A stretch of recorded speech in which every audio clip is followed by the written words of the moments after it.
नमस्कार मंडळी. तर आज आपण बनवणार आहोत कैरीचे लोणचे. तर सर्वात आधी घ्यायचे तेल गरम करून घ्यायचे आणि त्यामध्ये मिरू, इलायची आणि लवंग सोडायचे.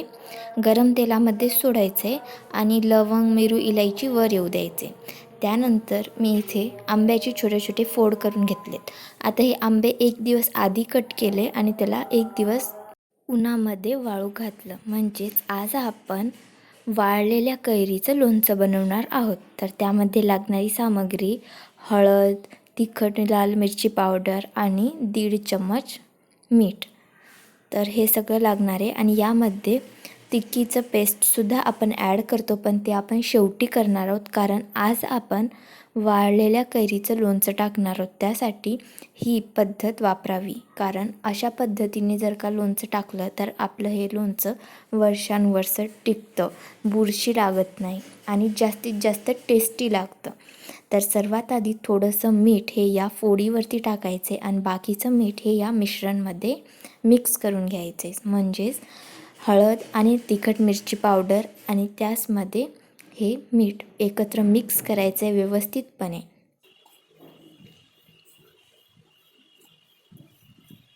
मिक्स झाल्यानंतर त्याला त्या फोडीवरती टाकायचे. तर आज हे लोणचं मी नाही बरं का, माझी आई टाकते. या आधीचा जे लोणचाचा व्हिडिओ होता तो लोणचं प्रॉपरपणे मी टाकला होता. आता हे वाळलेल्या कैरीचं लोणचं असल्यामुळे आई टाकते. तर असं मिश्रण हे प्रत्येक फोडीवरती टाकायचं आहे व्यवस्थितपणे. व्हिडिओ थोडा मोठा होईल कारण पूर्ण पद्धत तुम्हाला दाखवावी लागते ना, त्यासाठी प्लीज व्हिडिओ शेवटपर्यंत बघायचा प्रयत्न करा.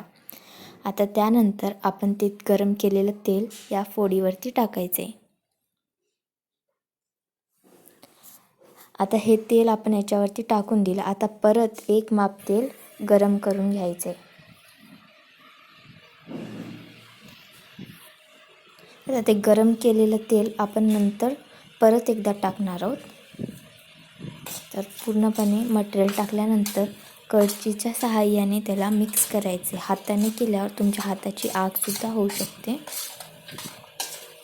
होईल तितकं आपण त्याला फेरत राहायचे, मिक्स करत राहायचे.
आता हे प्रॉपर मिक्स झालेलं आहे. आता यावरती आपण तिखीचं पेस्ट आपण ॲड करणार आहोत.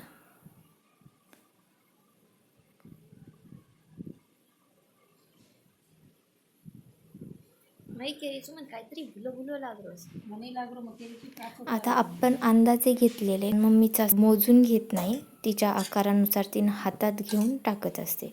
जसं तिला लागते तसं तसं ती टाकते. त्यामध्ये मी व्हिडिओमध्ये सांगणार नाही किती प्रॉपर किती टाकलेलं आहे.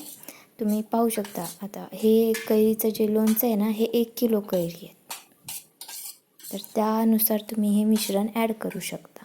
पण मिश्रण हे थोडं जास्त असावं बरं का, नाहीतर कमी पडलं ना तर आपली ही बुरशी लागू शकते लोणच्याला. आणि व्हिडिओमध्ये दाखवल्याप्रमाणे मिक्स करायचं, जेणेकरून हे प्रत्येक फोडीला मटेरियल लागलं पाहिजे.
आता यामध्ये आपण परत एक माप तेल ॲड करून गरम केले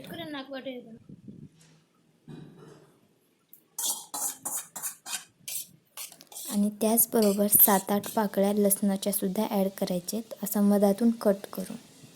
आता या लोणच्यामध्ये लसणाच्या पाकळ्या टाकल्यानंतर एक वेगळी चव येत असते, त्यासाठी लोणच्यामध्ये लसणाच्या पाकळ्या टाकत असतात. जास्त असं वाटून वगैरे टाकायचं नाही आहे, पूर्ण फोडी टाकलं तरी चालेल आणि व्यवस्थितपणे मिक्स करून घ्यायचे.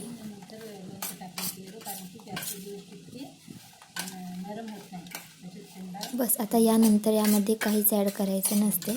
तर अशा पद्धतीने आपण वाळलेल्या कैरीचं लोणचं बनवत असतो. सर्वात आधी आपण कैरी आणली, त्याला कट केलं आणि उन्हामध्ये वाळू घातलं 1 दिवस. आता अशा प्रकारे जर का तुम्ही ही लोणचं जर का टाकलं ना, तर वर्षानुवर्ष टिकतं.